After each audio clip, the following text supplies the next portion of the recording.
मित्रों, भगवान श्री कृष्ण कहते हैं, प्रिय अर्जुन, अच्छाई तभी तक प्रभावशाली रहती है जब तक वह बुद्धिमत्ता के साथ जुड़ी हो। सोचिए, एक वृक्ष अपनी छाया हर किसी को देता है, चाहे कोई उसे पत्थर ही क्यों ना मारे। लेकिन जब वह बूढ़ा होकर सूख जाता है तो लोग उसे काटकर लकड़ी के रूप में इस्तेमाल करने लगते हैं। यही दुनिया का स्वभाव है। जब तक आप फलदार हैं तब तक लोग आपकी कद्र करेंगे, लेकिन जिस दिन आप कमजोर पड़ जाएंगे उसी दिन दुनिया आपको नजरअंदाज कर देगी। इसलिए श्री कृष्ण कहते हैं कि सेवा और परोपकार करो, लेकिन स्वयं को इतना कमजोर मत बनाओ कि लोग तुम्हारा शोषण करने लगे। अच्छे लोगों की सबसे बड़ी समस्या यही होती है कि वे हर किसी को अपने जैसा मानते हैं। वे सोचते हैं कि अगर वे दूसरों के लिए अच्छा करेंगे तो बदले में उन्हें भी वही मिलेगा। लेकिन जीवन का सच इससे बहुत अलग है।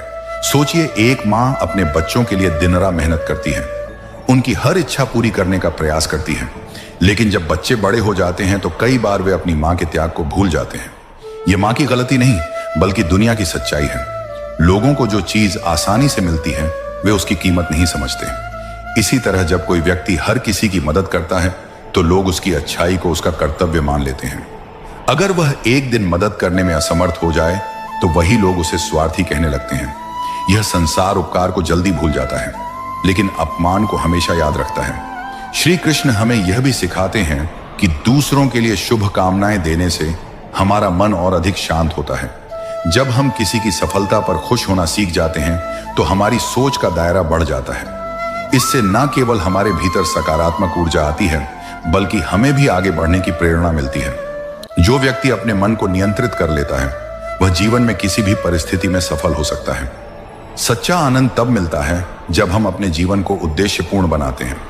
अगर हम अपनी ऊर्जा को सही दिशा में लगाएं तो सफलता स्वयं चलकर हमारे पास आएगी। इसलिए दूसरों की उपलब्धियों को देखकर निराश होने के बजाय हमें अपने लक्ष्य पर ध्यान देना चाहिए और हर दिन खुद को पहले से बेहतर बनाने की कोशिश करनी चाहिए।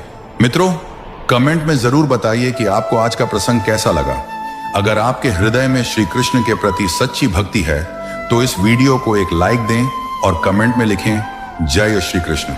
और हाँ, पूरी कथा सुनने के लिए हमारे YouTube चैनल का लिंक बायो में है, जरूर देखें।